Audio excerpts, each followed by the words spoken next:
Hi అండి, welcome to my YouTube channel tasty foods. నేను మీ పార్వతి. ఈరోజు నేను టేస్టీ అండ్ హెల్తీగా ఉండే బెల్లం క్యారెట్ హల్వా ఎలా చేయాలో చూపించబోతున్నానండి.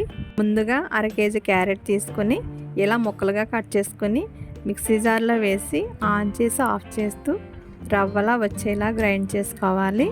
ఇది బన్సీ రవ్వలాగా మరుముగా వస్తుందండి. దీన్ని తీసి పక్కన పెట్టుకోవాలి. తర్వాత 1/2 కేజీ క్యారెట్స్కి 1/2 లీటర్ ఫుల్ క్రీమ్ మిల్క్ తీసుకుని సగం అయ్యే వరకు మధ్యలో కలుపుతూ మరిగించుకోవాలి.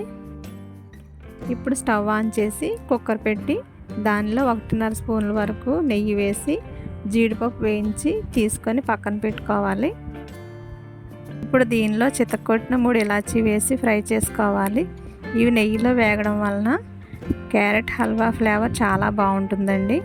తర్వాత రవ్వలా గ్రైండ్ చేసిన క్యారెట్ కూడా వేసి స్టవ్ మీడియం ఫ్లేమ్లో పెట్టి 10 నిమిషాలు పచ్చివాసన పోయే వరకు ఇలా వేయించుకోవాలి. క్యారెట్ పచ్చివాసన పోయి కమ్మని వాసన వస్తుందండి. ఇప్పుడు దీనిలో కాచిన పాలు వేసి కలిపి కుక్కర్ మూత పెట్టి 1 విజిల్ వచ్చే వరకు ఉడికించుకోవాలి. 1 విజిల్ వచ్చి స్టీమ్ పోయిన తర్వాత మూత తీసి చూస్తే పాలన్నీ బాగా దగ్గరగా వచ్చి క్యారెట్ ఇలా ఉడుకుతుందండి. నాకు 1 విజిల్కే పాలు దగ్గరగా వచ్చేసాయండి. మీకు పాలు ఇంకా పల్చగా ఉంటే మూత పెట్టకుండా కలుపుతూ దగ్గరగా అయ్యే వరకు ఉడికించుకోవాలి. క్యారెట్ పాలతో ఉడికించుకోవడం వలన కోవా వేసుకోకపోయినా కూడా కోవా వేసుకున్నట్టే ఈ హల్వా వస్తుందండి. క్యారెట్ అంతా ఇలా దగ్గరగా అయ్యాక 100 గ్రాముల బెల్లం పొడి వేసి కలుపుకోవాలి.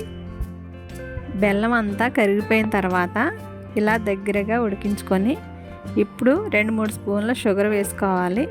ఎందుకంటే బెల్లం వేసుకున్నా కానీ కొంచెం ఉప్పగానే ఉన్నట్టు ఉంటుంది. కాబట్టి మీ టేస్ట్ని బ్యాలెన్స్ చేయడానికి 2-3 స్పూన్ల షుగర్ వేసుకోవాలి. ఇది మీ ఆప్షన్ అండి. మీకు ఇష్టమైతే వేసుకోవచ్చు, లేదంటే వేసుకోవద్దండి. ఇప్పుడు 1/2 స్పూన్ ఇలాచీ పొడి వేసి కలిపి 1 స్పూన్ నెయ్యి కూడా వేసి బాగా కలుపుకోవాలి.